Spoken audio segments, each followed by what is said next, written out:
Artisti Haacaaluu Hundeessaa lubbuun darbuu hojiin isaanii waliin waan jiruuf yaadannoo isaaf ammoo waan isaaf malu kaa'uu qabnaa jedhe artisti Galaanaa Gaaromsaa yaadni isaa akka itti dhiyaatama.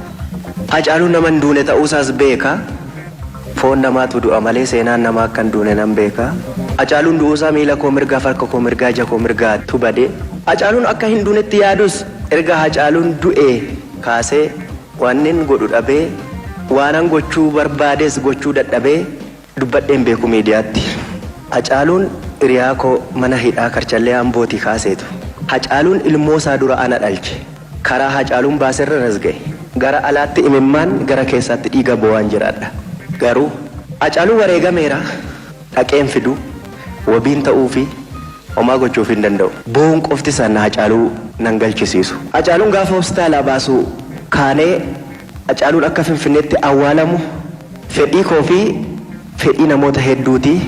Injiinar Taakkalaa naa bilbiltanii mazagaajaatti fidii koottu naan jettanii turtanii maatii isaatiinis wal quunnamsiiseen ture. Obbo Shimallis Abdiisaas naa bilbilanii isteediyeemii Finfinneetti yookaan iddoo Taakkalaan siin jedhetti fidii koottu naan jedhanii yaaleen ture.